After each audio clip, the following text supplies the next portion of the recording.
दोस्तों, आज हम बात करेंगे भारत सरकार के एक अहम कदम के बारे में जो डिजिटल व्यक्तिगत डेटा सुरक्षा से जुड़ा हुआ है। 2023 में पारित डिजिटल व्यक्तिगत डेटा सुरक्षा एक्ट के बाद अब सरकार ने इसके लिए ड्राफ्ट नियम जारी किए हैं। तो आइए जानते हैं इन नियमों में क्या खास है और कैसे ये हम सभी के लिए अहम साबित हो सकते हैं। तो चलिए सबसे पहले ये समझते हैं कि आखिर डिजिटल व्यक्तिगत डेटा सुरक्षा एक्ट क्यों जरूरी है। इस कानून का उद्देश्य नागरिकों के व्यक्तिगत डेटा की सुरक्षा करना और कंपनियों को इसके इस्तेमाल पर जवाबदेह बनाना है। चलिए अब जानते हैं इन नए नियमों की कुछ महत्वपूर्ण बातें। अगर किसी व्यक्ति का डेटा चोरी हो जाता है या साइबर हमले के माध्यम से लीक होता है तो संबंधित कंपनी को तुरंत उस व्यक्ति को सूचित करना होगा।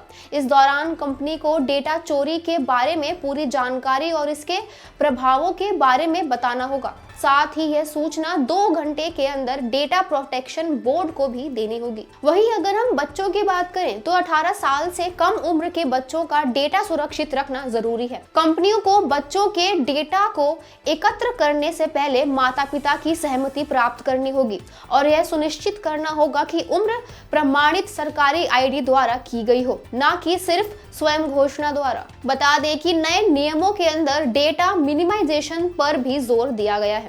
कंपनियों को केवल वही डेटा इकट्ठा करने की अनुमति होगी जो उनकी सेवाओं के लिए जरूरी हो और एक बार जब डेटा का उपयोग खत्म हो जाए तो उसे हटा दिया जाएगा। इसके साथ ही यदि आप चाहें तो अपनी जानकारी को कंपनियों से हटाने की भी रिक्वेस्ट कर सकते हैं। कंपनियों को अब भारतीय नागरिकों का डेटा विदेशों में स्टोर करने की अनुमति नहीं होगी। सभी डेटा को भारत में ही स्टोर और प्रोसेस किया जाएगा ताकि सुरक्षा और डेटा संरक्षण बेहतर हो सके। इन नियमों के उल्लंघन पर कंपनियों को भारी जुर्माना भी हो सकता है। यह जुर्माना 250 करोड़ रुपए तक हो सकता है। इन नियमों की निगरानी और पालन को सुनिश्चित करने के लिए एक डेटा प्रोटेक्शन बोर्ड बनाया जाएगा। सरकार और उसके एजेंसियां नागरिकों का डेटा कुछ खास उद्देश्य जैसे लाभ, सब्सिडी या लाइसेंस देने के लिए इस्तेमाल कर सकती हैं, लेकिन प्रक्रिया पूरी तरह से नियमों के तहत और सुरक्षा उपायों का पालन करते हुए की जाएगी। यह ड्राफ्ट नियम अब जनता की सलाह के लिए उपलब्ध है। यदि आपके पास कोई सुझाव है या आप किसी नियम पर आपत्ति जताना चाहते हैं तो आप 18 फरवरी 2025 तक अपनी राय दे सकते हैं।